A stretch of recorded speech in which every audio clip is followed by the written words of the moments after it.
Bonjour à tous, une petite vidéo aujourd'hui pour fabriquer son propre savon de Marseille. Voilà, bio, à l'huile bio, toujours en direct de mon van. Là il pleut. Je suis sur l'île de Ré.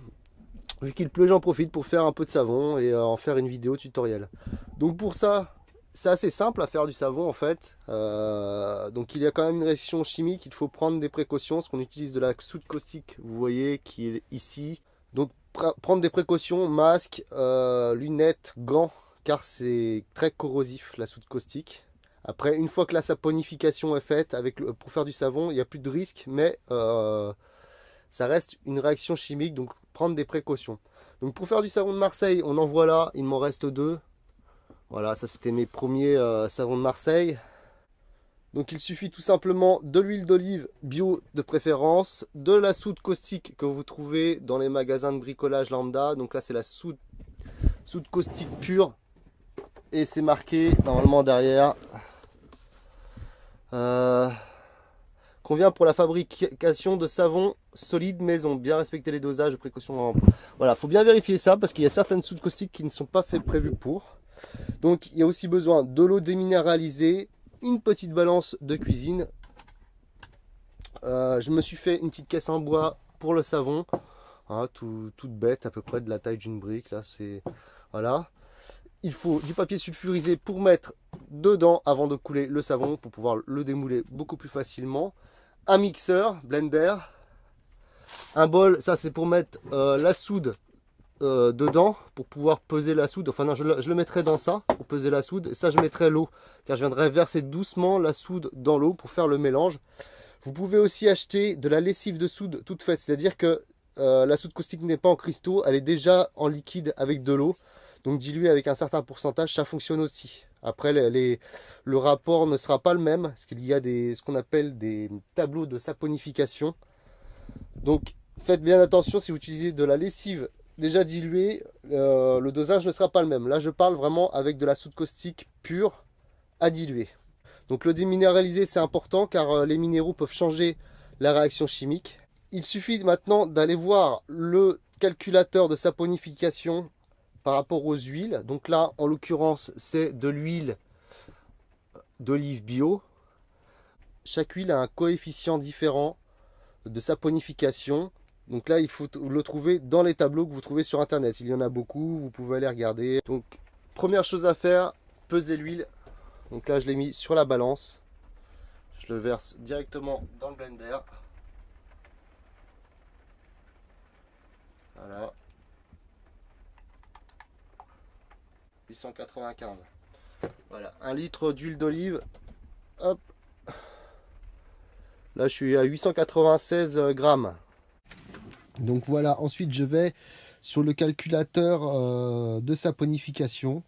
Donc vous avez le nom en haut à droite. Il y en a d'autres, hein, des calculateurs. Donc on peut voir, il suffit de sélectionner l'huile, le type d'huile en haut à droite. Donc là j'ai marqué huile vierge, olive vierge, huile d'olive vierge.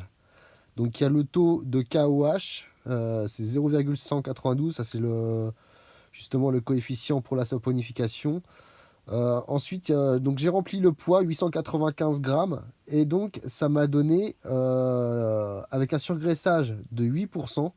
Le surgraissage, c'est important, c'est ce qui va donner la dureté, s'il va être caustique ou pas votre savon. Plus il va être surgras et plus il va être doux en fait. Donc moi je le mets à 8% de surgraissage, faut pas aller trop fort. Vous voyez, ce qui me donne une douceur de 51 avec une dureté de 49, tenue 49, donc tout est presque tout est dans le vert et une douceur de 51. Voilà, donc 8% de surgraissage avec une concentration de 29% sur 895 grammes, ça me donne 113 grammes de soude pour 276 grammes d'eau, pour un poids total donc de 1284 grammes. Voilà, donc grâce à ces calculateurs, eh bien c'est vraiment très simple, il suffit de rentrer votre type d'huile en haut et le poids. Et ensuite, ça vous donne le surgraissage et ça vous donne le savon. Donc là, en dessous, on a la douceur, tout ça. Donc on a aussi les acides gras saturés. Enfin, il y a tout un tas de choses aussi qui est expliqué après plus bas. Bon, moi, je m'en sers pas spécialement. Voilà. Je me sers surtout de la partie du haut. Donc avec la douceur, la dureté, pouvoir l'avant, la tenue, le séchage, tout ça. Ça, c'est quand même important. Donc voilà, moi, je fais un surgraissage de 8% pour qu'il soit quand même assez doux. Du coup, je me lave je me lave le visage avec, y a pas de souci, c'est doux, j'ai pas de cette sensation de tiraillement. Ça fait vraiment un savon très doux. Voilà. Donc en eau, il disait 276 grammes, là je suis à 277 grammes. Voilà, pour l'eau, ça c'est fait. Voilà, maintenant je vais peser la soude que je vais mettre dans ce récipient. En fait, j'ai changé, j'ai mis l'eau dans ce récipient-là car je vais venir verser la soude dedans. Parce qu'il ne faut jamais verser l'eau dans la soude caustique. Ça dégage, ça fait une réaction chimique assez impressionnante avec des dégagements de vapeur très forts. Il faut toujours mettre la soude caustique dans l'eau petit à petit pour éviter ce phénomène. Mais toujours le faire avec des gants, des lunettes et un masque pour anti-gaz pour pas avoir ce gaz. Ou le faire dans un endroit très ventilé. Souvent je le fais dehors. Donc voilà, je suis à 112, ça a affiché 113 grammes. Vous voyez la soude caustique. Voilà, je vais rester à 100, parce qu'il y a eu le 113 qui s'est affiché à un moment, donc je vais rester à là. 112, je préfère qu'il y en ait un petit peu moins. C'est ce qui peut rendre le savon agressif. Donc je laisse à 112. Et maintenant, je vais verser tout doucement dans l'eau, mais vraiment doucement. Ok, doucement.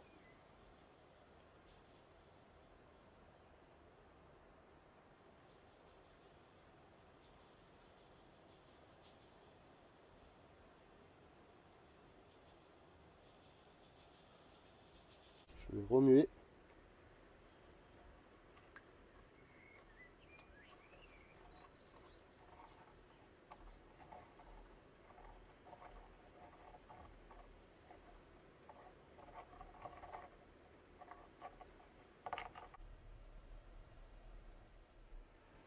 Donc là, maintenant que la soude caustique s'est bien diluée, c'est redevenu bien translucide, je vais verser la soude caustique dans l'huile.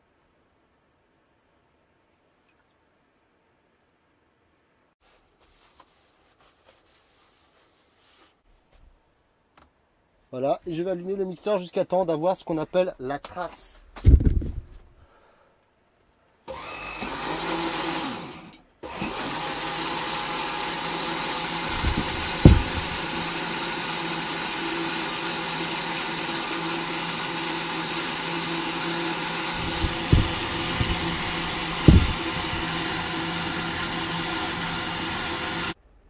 Encore un petit peu, je vais le faire encore un petit peu. On n'en est pas loin. Ça sent bon l'huile d'olive.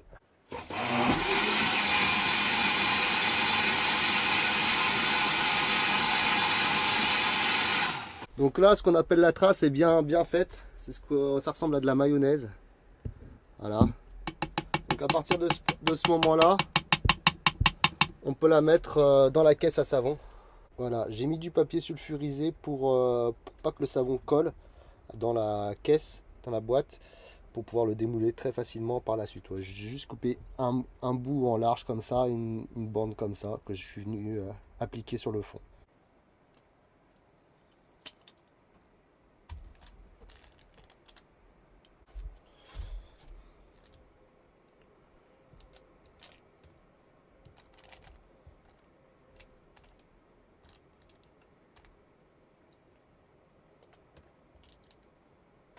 Voilà, alors je ne suis pas chimiste. Il y a certainement des personnes qui font des vrais professionnels du savon qui vont me dire ah c'est pas bien machin. Mais bon, je fais le savon qui me plaît pour pas cher et qui me va très bien, qui fait son travail. Donc voilà, je partage cette expérience. La saponification se fait à froid, je ne fais pas à chaud. À chaud, c'est juste que ça va accélérer le processus. Moi, je préfère le faire à froid, ça prend plus de temps, mais ça va quand même vite. Je suis pas pressé. En technique à chaud, c'est plus pour la manière industrielle. Et moi, je le referme pour pas qu'il y ait des impuretés qui viennent dessus. Voilà.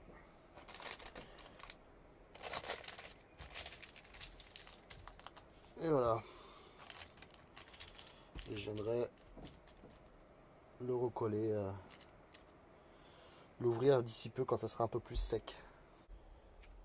Donc voilà, la saponification est une réaction exothermique, donc ce qui veut dire que là il est encore chaud. Quand il n'y aura plus de chaleur, c'est-à-dire que la saponification sera entièrement terminée. Voilà. Et donc après, on va entamer la cure. Donc là, je vais le placer maintenant en cure pendant au moins un mois. Bientôt, je le sortirai du moule. Je vais le couper en petits morceaux pour faire des savons en fait, hein, parce que là, ça fait un savon énorme quoi. Ensuite, je vais les mettre sur des petites lattes en bois pour qu'ils sèchent. C'est bien de les laisser sécher au moins un mois. Un savon, saponification à froid, au moins un mois. Voilà. Plus il va être vieux, plus il va être agréable.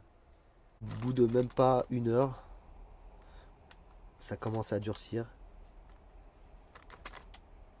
Et c'est encore chaud. Hein. C'est encore chaud, c'est encore tiède on va dire. On voit la couleur qui change au milieu. Donc voilà, la saponification est en train de se faire. Voilà.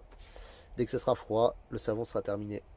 Donc là je viens de le sortir au bout de, je sais pas là, ça fait même pas une heure que je l'ai fait.